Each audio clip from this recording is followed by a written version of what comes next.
నమస్తే. సనాతన ధర్మ ప్రేక్షకులకి స్వాగతం. మనతో పాటు ఒక ప్రత్యేక అతిథి ఉన్నారు. వారు వచ్చేసి ఆధ్యాత్మికవేత్త, అలాగే ఆస్ట్రాలజర్ బ్రహ్మశ్రీ పోతుకుచ్చి చంద్రమౌళి శాస్త్రి గారు. వారితో కొన్ని విశేషాలు అడిగి తెలుసుకుందాం. గురుగారు నమస్కారం. గురుగారు ఓం శ్రీమాత్రే నమః. శ్రీ మహాలక్ష్మీదేవ్యై నమః. గురుగారు, చాలా మందికి ఇళ్లలో ఉన్న సమస్య బంగారం తాకట్టు పెట్టడం. అంటే ఏదో ఒక అవసరానికో, పెళ్ళిళ్ళు అయిండొచ్చు, పిల్లల చదువులు అయిండొచ్చు, వ్యాపారం అయిండొచ్చు, తాకట్టు పెట్టడమే కానీ మళ్ళీ ఇంటికి బంగారం తిరిగి రాదు. అలా చాలా మంది, మనకు తెలిసిన వాళ్ళు తెలియని వాళ్ళు చాలా మంది ఉంటారు. అయితే మన బంగారం త్వరగా పెట్టిన రిటర్న్ తాకట్టు నుంచి మనం విడిపించుకోవడానికి ఏదైనా మనం పరిహారాలు ఏమన్నా ఉన్నాయా, రెమెడీస్ లాగా? ఓం హిరణ్యవర్ణాం హరిణీం సువర్ణరజతశ్రజాం చంద్రాం హిరణ్మయీం లక్ష్మీం జాతవేదో మమావహ. అంటే సువర్ణానికి, అంటే సువర్ణం అంటే బంగారం, రజతస్రజాం అంటే వెండి బంగారము రెండు అమ్మవారి యొక్క కనుసైగల్లో లక్ష్మీదేవి మహాలక్ష్మి అమ్మవారి యొక్క అనుగ్రహంతో ఆవిడ యొక్క కనుసైగల్లో ఎవరికి సంప్రాప్తించాలో, ఏ రోజు సంప్రాప్తించాలో, ఎవరి దగ్గర బంగారం ఉండాలో, ఎవరి నుంచి బంగారం ఎవరు దొంగిలించాలో, ఎవరు ఎప్పుడు బంగారం తాకట్లో పెట్టాలో, అవసరాల నిమిత్తం ఇవన్నీ కూడా లక్ష్మీదేవికి సంబంధం లేదు. ఆవిడకి ఇవ్వటం మాత్రమే తెలుసు. అది ఒక యోగం, మహాలక్ష్మి యోగం, లేదా సువర్ణ యోగం, రజత యోగం. కొంతమంది ఇళ్లలో వెండి కంచాల్లో భోజనం చేస్తారు, మధ్యలో పుష్పం బంగారం వేస్తారు. అసలు లెక్క ప్రకారం బంగారము వెండి ఈ రెండింటికి ఎందుకు అంత ప్రాధాన్యత? సామాన్యులకి దాని విలువ ఏం తెలుసు? డబ్బులు ఉన్నాయి, బంగారాన్ని కొనుక్కుంటే అవసరానికి మనకు ఉపయోగపడుతుంది, లేకపోతే ఒంటికి వేసుకుంటే మంచి అందంగా కనిపిస్తామని స్త్రీలు కానీ లేకపోతే పురుషులు కానీ. మన పూర్వకాలం నుంచి అది వస్తున్నది ఆచారం. మహారాజులు కిరీటాల దగ్గర నుంచి మొత్తం నింపుకునేవాళ్ళు. అంటే ఒకటమ్మా, ఇక్కడ బంగారం ఎవరైతే అది ఇక్కడ పెడతారా, ముక్కుకు పెడతారా స్త్రీలు, లేకపోతే చేతులకి బంగారం గాజులు వేసుకుంటారా, అదే గురువులు మాలాంటి వాళ్ళు ఉంగరాలు దేనికి పెట్టుకుంటాం? ఇవన్నీ దేనికంటే బంగారం ఎవరినైతే ఆశ్రయించి ఉంటుందో శరీరాన్ని, శరీర ధర్మాలలో చాలా చాలా మార్పులు వస్తాయి. ఇది శాస్త్రం చెప్తోంది, గురువులు మాకు చెప్పింది చెప్తాను. బంగారం అంటే లక్ష్మీ స్వరూపం. మనం ఎంతసేపటికి రూపాయల్లో కొలుస్తున్నాం, అసలు రూపాయలతో సంబంధం లేకుండా చంద్రుడి యొక్క అక్కగారో చెల్లిలో ఆవిడ సోదరిమణి.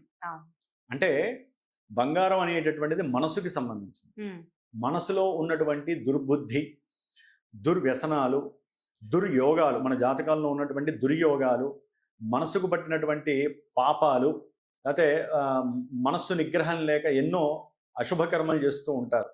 లేకపోతే మనకున్న పంచేంద్రియాలలో చెవులు, కళ్ళు, ముక్కు, నోరు, అన్నిటికన్నా నోరు, ఇవన్నీ కూడా కంట్రోల్లో ఉంచగలుగుతూ దివ్యమైనటువంటి జ్ఞానాన్ని పెంపొందించేదే బంగారం.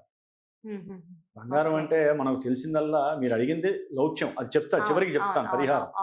కానీ అసలు బంగారం గురించి తెలుసుకోకపోతే ఎంతసేపటికి బంగారం బ్యాంకులో ఉంది, లేదా బంగారం బ్యాంకులో ఎందుకు మనం పెడితే బంగారం బ్యాంక్కి వెళ్తుంది, మనం పెట్టుకుంటే మన శరీరం మీద ఉంటుంది, లేకపోతే ఇంట్లో పెట్టుకుంటే లాకర్లో ఉంటుంది. అది ఇంట్లోనే పెట్టి మనం బయటకు వెళ్తే దొంగలు వచ్చి తీసుకెళ్ళిపోతారు. కాబట్టి బంగారం వాసన ఎవరికి తెలుస్తుందమ్మా? దొంగలకి తెలుస్తుంది. మనకు తెలుస్తుంది బంగారం వాసన. డబ్బుకి వాసన ఉంటుంది, కానీ డబ్బుకి, ధనానికి, వెండికి, బంగారానికి ఏదైనా సరే వాసన వచ్చేది ఎవరికి అంటే ఒక దొంగలికి మాత్రం. మరి వాళ్ళకి దొంగలకి ఎట్లా పరిచయం ఉంటుందో తెలియదు. కానీ అందుకనే ఇక్కడ విశేషం ఏంటంటమ్మా, బంగారం అనేటటువంటిది మనకున్న నవగ్రహాలలో గురుగ్రహానికి సంబంధించి. గురువు బంగారానికి ప్రతీక. అంటే గురుత్వం శోభిల్లుతుంది. బంగారం ఎవరైతే ధరిస్తారో, మీరు ముక్కుకు పెట్టుకున్నా చూడండి, ఆ ముక్కుకి ఇంత చిన్నదండి, ఒంటి నిండా బంగారం లేకపోయినా పర్వాలా, వాళ్ళ ముఖంలో తేజస్సు. చెవులకి బంగారం పెడతారు కదా చిన్నప్పుడే.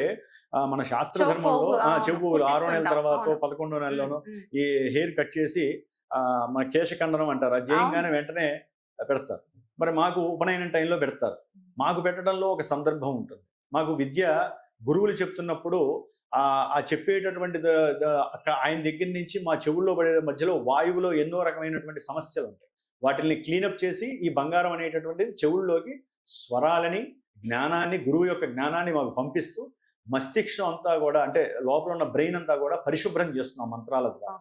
అందుకనే గురువుల్లో సాధ్యమైనంత వరకు కూడా శుభ్రమైనటువంటి యోగప్రదమైనటువంటి మంత్రాలు, ఆ సరస్వతి అనుగ్రహము, 10 మందికి న్యాయము, ధర్మం చెప్పటము, సందేహాలు తీర్చడం, ఇలాంటి జ్ఞానం అని ఎందుకు వస్తుందంటే బంగారం వలన వస్తుంది. ఇప్పుడు స్త్రీలు ఉన్నారమ్మా, స్త్రీలు బంగారం ధరించటానికి వాళ్ళల్లో గురువు అనేటటువంటి వాడు లెక్క ప్రకారము పిండాన్ని వృద్ధి చేసేటటువంటి తత్వం కలిగిన వాడు గురువు. అంటే ఏంటి, స్త్రీలకి చంద్రుడు బలంగా ఉండాలి, ఆ గురువు కూడా జాతకంలో బలంగా ఉంటే పిండోత్పత్తి వృద్ధి జరుగుతుంది. మన లోపల ఉన్న శిశువు 9 నెలల్లో పెరుగుతూనే ఉంటాడు, అవయవాలన్నీ పెరుగుతాయి. కాబట్టి ఇవన్నీ పెంచేటటువంటి వాడు గురువు. అందుకనే స్త్రీ ఎప్పుడూ కూడా ఎంతో కొంత బంగారాన్ని ధరించి ఉండాలి. అది గాజుల 1 గ్రామ్ బంగారం కాదు, స్వచ్ఛమైన మేలిమి బంగారం పొంది ఉండాలి. అట్లాగే వెండి పట్టాలు పెట్టుకుంటారు స్త్రీలు. మరి ఇప్పుడు చాలా మంది పెట్టుకోవట్లేదు, కానీ వెండి పట్టాల వలన కూడా ఏంటంటే నరాలు ప్రెస్ అయ్యి స్త్రీలకి కొన్ని దోషాలు ఉంటూ ఉంటాయి.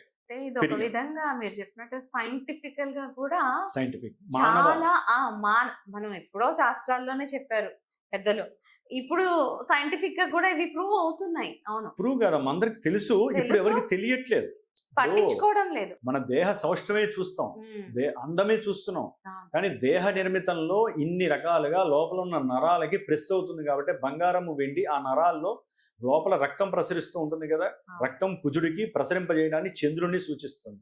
అంటే రక్తము సరైన మోతాదులో కరెక్ట్గా వెళ్తుంటేనే మన గుండె, హార్ట్ లేదా అవయవాలన్నీ పనిచేస్తాయి. దాన్ని ఈ బంగారం అనేటటువంటిది మనకి తెలియదమ్మా. ఆ బంగారం అనేటటువంటి లోపల ఉన్న రక్తాన్ని పరిశుభ్రం చేస్తుంది. బయట ఉన్న బంగారం లోపల ఉన్న రక్తాన్ని పరిశుభ్రం చేస్తుంది. ఇందాక మనం అనుకున్నాం, అన్నం పెట్టుకొని ఒకప్పుడు వెండి ప్లేట్లు ఎప్పుడు తినేవాళ్ళు ఉంటారు, అవునా? ఎందుకు తింటారమ్మా? ఆ వెండి ప్లస్ బంగారం ఇవి అత్యంత ధాతులోహులు, పంచలోహాలను వినే ఉంటారు కదా, వాటిల్లో బంగారమే మెయిన్ వస్తుంది, తర్వాత వెండి వస్తుంది, తర్వాత రాగి, తర్వాత సీసమని, తామరం అని, లేకపోతే తామరం, ఇంకా రకరకాల తగరం అని, ఇనుమని, ఇంకా రకరకాలు ఎవరు కావాలి. కానీ ఈ 3 ధాతువులు మెయిన్. బంగారం లేకుండా ఏ పంచలోహము తయారు కాదు. ధాతువుల్లో ఇవి మనకున్న సప్తధాతువులు ఎట్లాగో ఆ సప్తధాతువులకి ఆచ్ఛాదన ద్వారా మనకి యోగాన్ని కలుగజేసేది అంటే బంగారం. ఈ బంగారాన్ని డబ్బున్నవాడు కొంటాడు, డబ్బు లేనివాడు కొంటాడు. పేదవాడు ఎందుకు కొంటాడు? 2 రకాలు ఆలోచిస్తారు. ఒకటి, మీరు అన్నట్టుగా శుభయోగాలు, పిల్ల పుట్టిందని చెప్పి బంగారం పెడతారు, గాజులు, ఉంగరాలు అవి పెట్టుకుంటారు. పెళ్లిళ్ళ సమయంలో వధూవరులు బంగారాన్ని మార్చుకుంటారు. బంగారాన్ని మార్చుకోవడం ద్వారా ఒకరి యొక్క మనస్సు మేధస్సు లాంటిదమ్మా. ఒకరి యొక్క ఆలోచనలు ఒకళ్ళు షేర్ చేసుకోవటం, ఒకరి జ్ఞానాన్ని ఒకళ్ళు వృద్ధి చేసుకోవటానికి. ఇప్పుడు వీళ్ళలో ఏదో జ్ఞానం ఉంటుంది, ఈ జ్ఞానాన్ని వీళ్ళ చేతులతో వాళ్ళ యొక్క రింగ్ ఫింగర్కి అంటే వీరి యొక్క జ్ఞానము వారికి, వారి యొక్క జ్ఞానము వీరికి పంచబడితేనే అక్కడ మనకి బాండింగ్ అనేటటువంటిది చాలా గట్టిపడుతుంది. కరెక్ట్. బంగారం అందుకనే సంకేతం. ఇప్పుడు వజ్రం పెడతారు, వజ్రం వల్ల వేరే ఉంటుంది, అది వేరే ఉంటుంది. కానీ బంగారం లేకుండా ఇంకేమైనా పెడతారు. ప్లాటినం అని ఉంది, అది వేరే దేశానికి సంబంధించింది. బంగారమే. సరే, బంగారం పెడతారు. అట్లాగే బంగారానికి సంబంధించి కొంతమంది మనలాంటి సామాన్యులు కానీ, మామూలు కొంతమంది పేదవాళ్ళు అంటే ఏం లేదమ్మా, డబ్బు శాతాలు తక్కువ ఉన్నవాళ్ళు. మనందరం పేదవాళ్ళమే, ఈశ్వరుడికి మనందరం పేదవాళ్ళమే, ఎవరం గొప్పవాళ్ళం కాదు. ఇప్పుడు 100 కోట్లు 1000 కోట్లు ఉన్నవాడు కూడా ఒకప్పుడు పేదవాడే. వాడి కర్మ, వాడి జాతకం కలిసి వచ్చింది, వాడు లక్షాధికారో కోట్లాధికారో అయ్యాడు. నేను అనేది ఏంటంటే బంగారాన్ని మల్టిపుల్గా వాడుకోవడానికి మాత్రమే కొనాలమ్మా. అంతేగాని బంగారాన్ని కొనేవాళ్ళు కిలోలు టన్నులు కొని దాచుకునే వాళ్ళు ఉంటారే, అది వాళ్ళకి శాపం, గురు శాపము అంటారు. అది యోగం కాదమ్మా. బంగారాన్ని మనం 1 కిలో కొనేసేసి పక్కన పెట్టేసేసుకొని మళ్ళీ ఆ రేటు పెరిగినప్పుడు దాన్ని అమ్ముకుంటాం చూసారా, అది శాపం. లక్ష్మీదేవి ఊరుకుంటుందా అండి? అంటే మనం తెలియకుండా బ్లాక్ మనీ చేసేస్తున్నాం కదండి, వైట్ మనీ కాదు. అంటే చాలా మంది ఎలా ఆలోచిస్తారంటే గురుగారు, రేపు పొద్దున ఏదైనా కష్టకాలం వస్తే ఈ బంగారం ఏమన్నా కాపాడుతుంది అన్న ఒక ఉద్దేశం చాలా మందిలో, మిడిల్ క్లాస్ నేచర్ అలా తయారైంది. ఇప్పుడే కాదు, ఎప్పటి నుంచో అలా ఉంది. పాతకాలం నుంచి కూడా మనకు వచ్చింది ఏంటంటే, కొంత బంగారం ఉంటే మనకి ఏదైనా కష్టకాలం వచ్చినప్పుడు కాపాడేది అదే, స్థలాలు కానీ బంగారం కానీ ఏదైనా కూడా. సో అలా వస్తూ మనకి ఉంది కాబట్టి చాలా మంది ఇలా స్టోర్ చేసుకోవడం ఎక్కువైపోయింది. అదే గొప్పతనం అమ్మా. ఇప్పుడు బంగారపు మనం ముద్ద కొన్నాం అనుకోండి, ఎవరు తాకట్టు పెట్టుకోవద్దు, దాన్ని అమ్మడానికి తప్ప దేనికి పనికిరాదు. ఒక బంగారము 50 గ్రాములు 100 గ్రాములు మనం కొన్నాం డబ్బులు ఉన్నప్పుడు, అది మళ్ళీ అవసరమైతే తాకట్టు పెడదామంటే బ్యాంకు వాళ్ళు ఎవ్వరు తాకట్టు పెట్టరు. అట్లాగే బయటకు వెళ్తే ఓన్లీ తాకట్టు తీసుకోమా, ఓన్లీ డబ్బులు, ఆ రోజు ఎంత డబ్బు ఉంటే ఆ డబ్బు ఇచ్చేస్తారు వాళ్ళు బంగారము. అదే ఇంకొన్ని షాపుల్లో అయితే ఎంత అయితే దానికి ఏదో తక్కువ చేసేసుకొని డబ్బులు ఇస్తారు. అంటే ఆ బంగారం మన దగ్గర ఉండదు, నిలబడదు. కానీ మన అవసరానికి మన బ్యాంకులో తాకట్టు పెడతాం చూసారా, ఓన్లీ బ్యాంకులో తాకట్టు. ఆ తాకట్టు పెట్టడం వల్ల ఆ బంగారం మందే. ఒక 100 రూపాయల బంగారానికి ఒక 80 రూపాయలు బ్యాంక్ వాళ్ళు ఇస్తారమ్మా. దాని మీద వడ్డీ కట్టుకుంటూ ఉంటాం. అంటే మన బంగారాన్ని మన దగ్గరే ఉంచుకొని సేఫ్ జోన్లో ఉంచుకొని మీరు అన్నట్టుగా పిల్లల చదువుల గురించి తాకట్టు పెడతారు. ఒకటి, వివాహాలు కలిగినప్పుడు వివాహాల కోసమని తాకట్టు పెట్టే వాళ్ళు ఉంటారు, సామాన్యులు. వివాహాలప్పుడు అప్పు చేసినా బంగారం కొనే వాళ్ళు ఉన్నారు. వ్యాపార రీత్యా కూడా పెట్టేవాళ్ళు.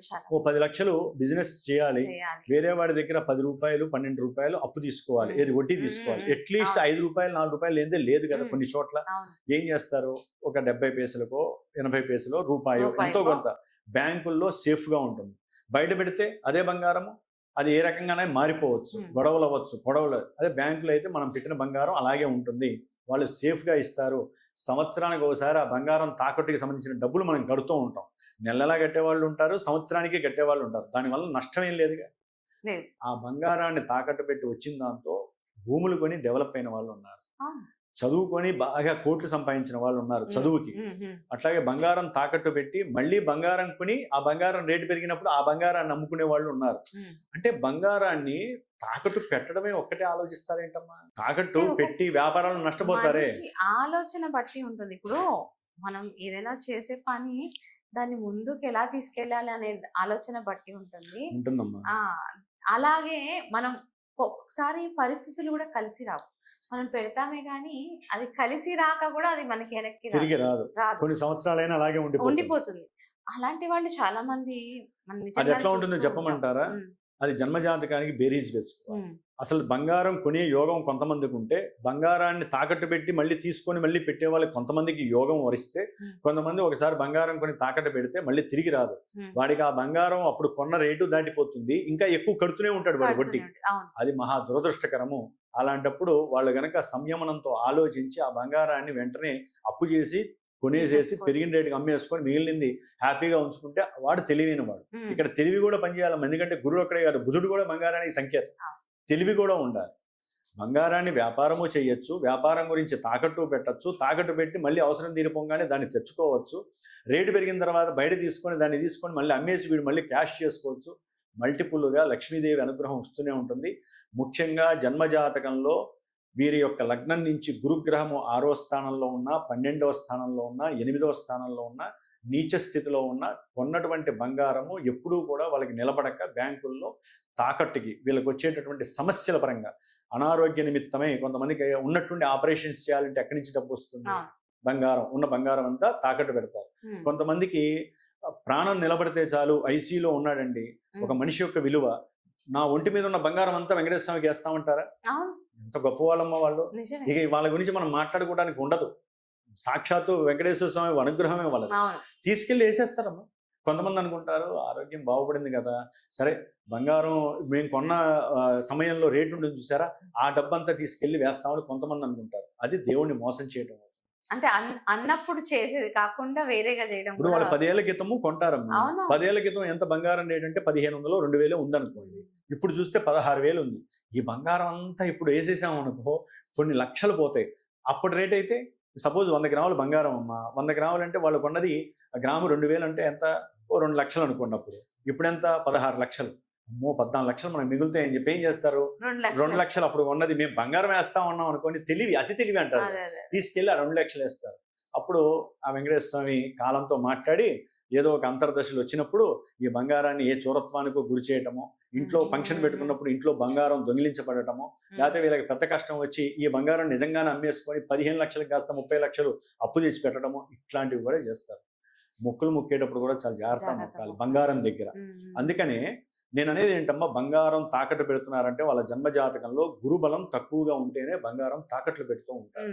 కాబట్టి గురువుకి సంబంధించినటువంటి స్తోత్రాన్ని చదువుకోవడం, ముఖ్యంగా బంగారాన్ని అమ్మా ఎప్పుడైనా సరే కొన్న వెంటనే మెళ్ళో దిగేసుకోకూడదు. ఇంట్లో కానీ లేకపోతే ఒక శివాలయంలో కానీ ఆ బంగారానికి ఆవు పాలతో, పంచామృతాలు కాదు, ఆవు పాలతో, స్వచ్ఛమైన ఆవు పాలతో అభిషేకం చేయించాలి. ఆ చేయించి వేసుకునేటప్పుడు ఈ బంగారం ఎప్పుడూ స్థిరంగా ఉండాలి, మేము తాకట్లో పెట్టుకోకూడదు, ఏ అంత అవసరాలు మాకు రావద్దని మనసులో మొక్కుకుంటే కాలం వెంటనే తదాస్తు ఉంటుంది. మనం కొనే భావన యద్భావం తద్భవతి. మనం బంగారం కొనేటప్పుడు మనకి ఇది అవసరానికి ఉపయోగపడుతుంది అనుకున్నాం అనుకోండి, తేవడం ఏంటి, వెంటనే పెట్టడం ఏంటి.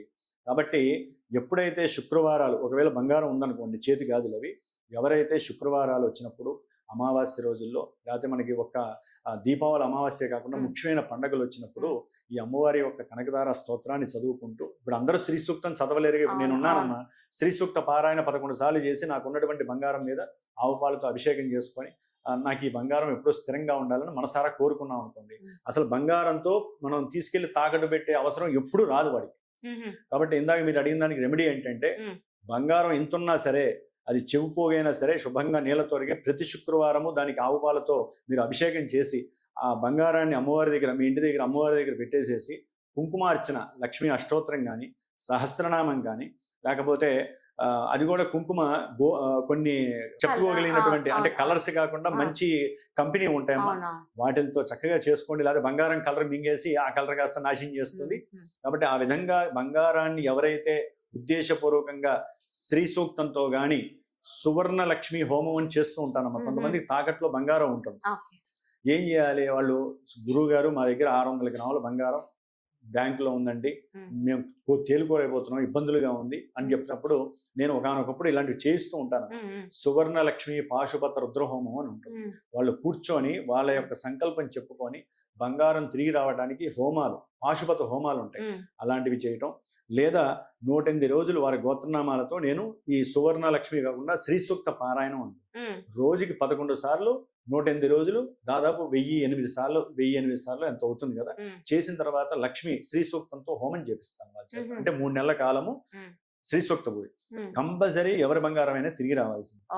వాళ్ళ ఇంట్లో సరే ఇవన్నీ చేయలేమండి గురుగారు, మా వల్ల కాదు, మేము ఏదో చిన్న ఒక 5 గ్రాముల బంగారం తాకట్టు పెట్టామనుకుంటే, వాళ్ళు ప్రతినిత్యము కూడా ఇంత ఆవునేతిలో 3 ఒత్తులు, గురుగ్రహ సంఖ్య 3 ఒత్తులు దీపారాధన వేసి, గురువుకి అధిష్టాన దేవత దక్షిణామూర్తి లేదా పరమశివుడైనా పర్వాలా, శివుడి ఫోటో ముందైనా పెట్టేసి, అంతా ఆయనే కదా, సర్వమీశానం అంతా ఆయనే, వేసి నమస్కారం చేసుకొని లక్ష్మీదేవికి సంబంధించిన కనకదార స్తోత్రాన్ని ఒకసారి చదివి, మా బంగారం మేము తొందరగా తాకట్లోంచి విడిపించుకోవాలి. ఇట్లా చెప్పుకుంటూ పోతే అమ్మ, బంగారం గురించి మనకి ఎన్నో విషయాలు అవగతం అవుతూ ఉంటాయి. సాధ్యమైనంత వరకు కొనేటప్పుడు జాగ్రత్త పడండి. కొనేటప్పుడు ఆ యొక్క బంగారం కొన్న తర్వాత దానికి సంప్రోక్షణ చేసి మంచి రోజు ధరించండి. ఎట్లా పడితే అట్లా ధరించకండి. ఎవరు ముందు పడితే వాళ్ళ ముందు ధరించకండి. దాని గురించి ఎవరు కూడా విశ్లేషించి చెప్పకండి, మేము ఈ బంగారం కొన్నాం, ఎన్ని గ్రాములైంది, ఇంత అయింది, ఇవన్నీ ఎవరికి చెప్పుకోకండి. నరఘోషం వల్ల కూడా బంగారం నిలబడదు, తాకట్టుకు వెళ్ళిపోతుంది. అంటే అమ్మ, మనకి అవసరాలు ఏదో విధంగా వచ్చేస్తూ ఉంటాయి. అందుకని బంగారం తాకట్టులో ఉందని బాధపడుతూ కూర్చోకండి. లక్ష్మీదేవికి ఆరాధన చేస్తూ ఉండండి. తప్పకుండా మీ కష్టానికి తగ్గ ఫలితం ధనలక్ష్మి రూపకంగా వచ్చి సువర్ణ లక్ష్మిని తెచ్చుకునే బరువు బాధ్యత కూడా అమ్మవారు మీకు ఇస్తుంది. చక్కగా మనకి తాకట్లో ఉన్న బంగారాన్ని మాత్రం మనం తెచ్చుకున్న తర్వాత మళ్ళీ దానికి అభిషేకం చేసి కుంకుమార్చన చేసుకొని ధరించడం ద్వారా మళ్ళీ బంగారం తాకట్టు పెట్టుకోకుండా మన మనసే మనల్ని కాపాడుతుంది, బంగారం తాకదు. కాబట్టి ఈ విధంగా బంగారానికి గురుగ్రహానికి జపం చేయించుకోండి, బంగారం తిరిగి వస్తుంది. లేదా సువర్ణలక్ష్మి పాశుపత హోమం చేయించుకోండి, బంగారం తిరిగి వస్తుంది. లేదా మీ ఇంట్లో మీరు ఏదో రకంగా గురువుకి సంబంధించిన స్తోత్రాలు నిత్యము చదవండి, 16 రోజులు 160 రోజులు చదవండి. తప్పకుండా మీ ఇంటికి దీపారాధన చేస్తే ఈ విధంగా మీ సువర్ణం మీ దగ్గరకు వస్తుందని నాకు తెలిసినటువంటి చిన్న ఉపమానపరమైనటువంటి ఒక రెమెడీ చెప్పానమ్మా. దీంట్లో ఇంకా చాలా ఉంటాయి, చెప్పేవాళ్ళు కూడా చాలా చెప్తూ ఉంటారు. ఏదైనా మీ బంగారం మీకు తాకట్లోంచి బయటకు వచ్చి మీరందరూ కూడా ఆ సువర్ణలక్ష్మి అనుగ్రహంతో కలకల్లాడుతూ తేజస్సు, యశస్సు, వర్చస్సుతో హ్యాపీగా ఉండాలని మనసారా ఆశీర్వదిస్తున్నాను. చాలా చక్కటి విషయాలు చెప్పారు గురుగారు. అయితే చాలా మంది నిజంగానే సఫర్ అవుతూ ఉంటారు. గురుగారు చెప్పినట్టుగా ఈ రెమెడీస్ చేసుకొని పూజలు చేసుకుంటే డెఫినెట్గా అందరూ బాగుండాలి, అందులో మనం ఉండాలి అన్నట్టుగా. అయితే చాలా మంది ఛానల్లో మన వీడియోస్ చూస్తున్నారు, వితౌట్ సబ్స్క్రైబింగ్ చేస్తూ చూస్తున్నారు. దయచేసి మమ్మల్ని ఆదరించడానికి, అంటే లైక్ మమ్మల్ని ఇంకా ఎంకరేజ్మెంట్, మంచి మంచి టాపిక్స్ తోటి మేము ముందుకు వస్తున్నాము, ఎంతో విద్వత్తు కలిగిన గురువుల్ని తీసుకొస్తున్నాము. సో కాబట్టి మీ విలువైన కమెంట్స్ కూడా కింద చేయాలి, లైక్ చేయండి, షేర్ చేయండి, సబ్స్క్రైబ్ చేయండి. ధన్యవాదాలు అందరికీ. గురుగారు ధన్యవాదాలు. శుభమస్తు, లోక కళ్యాణమస్తు.